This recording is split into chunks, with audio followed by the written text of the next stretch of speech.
William Patterson. He was a lawyer who wrote a lot about political strategy and who defended many persecuted activists and people of color. He's most known for defending Sacco and Vanzetti in the 20s, and in the 30s and onward, successfully defending the Scottsboro Nine, who were a group of black young men, all teenagers who were falsely accused of attacking two white women. Um, and he ultimately really supported that case in a way that led to their freedom. And he continued going until the 70s when he supported the defense of Angela Davis. And in the early 1950s, he became a mentor to a young woman named Anne Braden, who was a young white racial justice activist struggling with guilt and confusion about her role in the movement. And William Patterson told her that she could join what he called the other America, which was this unbroken legacy of multiracial struggle for a better world. The legacy of white people who gave their allegiance to justice instead of white supremacy, despite constant attempts to turn them against their allies of color. And he told her that whether this was her biological heritage or not, she could claim this and she could find a home here.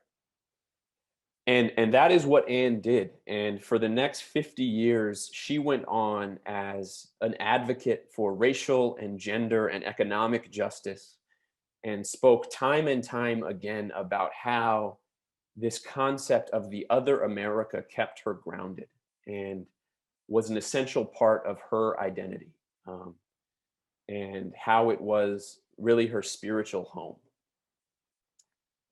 And I will close by saying that, over the last 2 years, at many different times, I've struggled with a lot of overwhelm.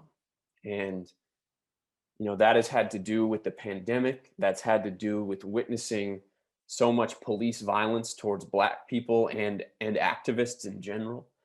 That's had to do with having to support community members of mine deal with homelessness and incarceration.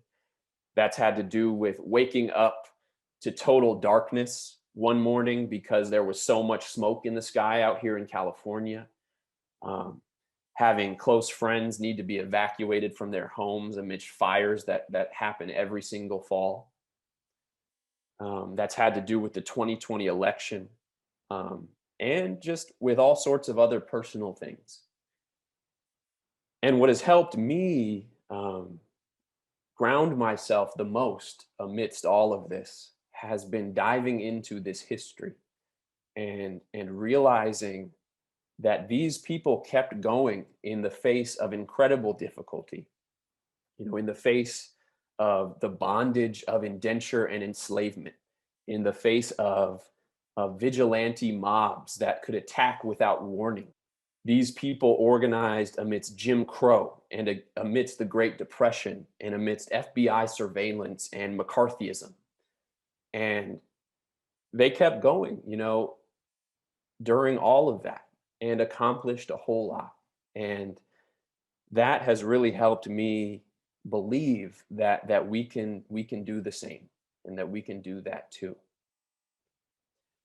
And so I encourage all of us to keep this legacy of the other America close, and to find belonging there, and to draw upon it to find the political clarity and the spiritual strength that we need to take on the challenges in front of us today. And so thank you everybody for going through that with me, and let's all take a breath together to take that in.